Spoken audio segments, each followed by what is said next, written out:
Okay, so this is what you'll see when you log in as a player to our Roll20 server. So you'll notice there's this big map of Theros, but that's not really what we're worried about right now. So we're going to pay mostly attention to this side panel, which has a chat pane that has a log of any rolls that have happened and any chat that has happened. This journal pane that has any handouts and character sheets that you can see. This compendium pane that has all the rules of D&D and like all the moves that you can just drag into your character sheet if you want them. And that's about it. And little windows that pop up when we click on things. So you'll see that this one is for Lana, this one is for Jenny. We already have a Chromio character for Cody. But there's also Ugly. And Ugly is, of course, for me. So I'm going to click it. And we're going to go into the character sheet tab. We're going to click use the character mancer, which is going to give us a step-by-step walkthrough of creating a D&D character, which is fairly involved. So let's start by hitting next. It's going to ask us to choose what kind of creature we want to play. I'm going to pick so technically not all of these live in Theros, but don't worry too much about that. Especially the ones that say Moot next to them are literally from Theros, so you're very safe to pick that. And human is always a safe bet. We can talk about anything else.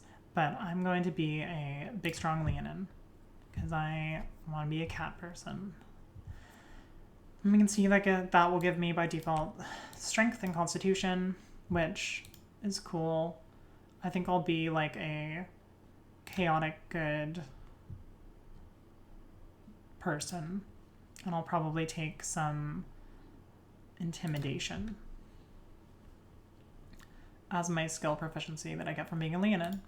Go next, and it's going to ask me to pick a class, and I'm going to pick Barbarian because I'm a giant lion person, and that's just how I roll. And I think that being a barbarian is going to give me the ability to survive in the wild and the ability to be real good at athletics. We can see all the stuff that I get for being a barbarian, which I'm not going to read through right now. But we'll just hit next, and it's going to ask us to pick our abilities. I'm going to say, let's do the standard array, which lets us pick a number from every line. Barbarians need lots of strength. Barbarians need lots of constitution. Barbarians don't need as much dexterity, but it is good. Probably don't need to be too smart. Probably don't need to be too wise. Probably don't need much charisma. We'll go next. So this is going to ask me for my character's background. It's like my origin story. I'm going to be an outlander because that feels like it fits. My tool proficiency will be drum, and I will be fluent in the deep speech. My origin, I think, will be exile or outcast, and I think it's going to be like the cat people kicked me out because I didn't share the kibbles. So probably I ran 25 miles without stopping to warn my clan about approaching. Oh, that doesn't fit. I was in fact raised by wolves. I'm always picking things up, absolutely fiddling with them, accidentally breaking them. I'm driven by wanderlust. I'll say my ideal is change. Life is like the seasons. I think that I bring terrible wrath down upon evildoers. No, I suffer visions of a coming disaster. That's pretty cool. My flaw will be, don't expect me to save those who can't save themselves. Go next, and then we'll see my starting equipment. I'm going to go with class equipment. I think I probably just take a giant battle axe because that's just a perennial favorite of mine. And I think I just take some hand axe as well. It's going to give me an overview of what I just picked. And it's going to ask me for flavor stuff, which I'm not going to worry about right now. And then it's going to be like, oh, hey, you actually already have these skills. So given that you already have these skills, you don't need to get them from your class. So let's go and change those.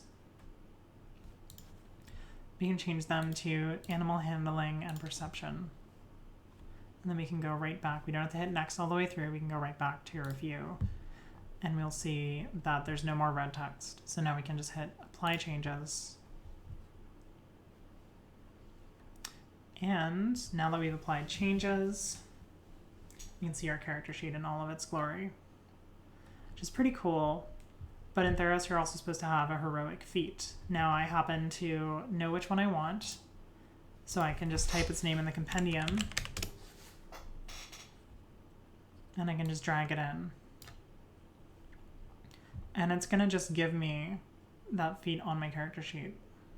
And I can open it up to remind myself what it does at any time.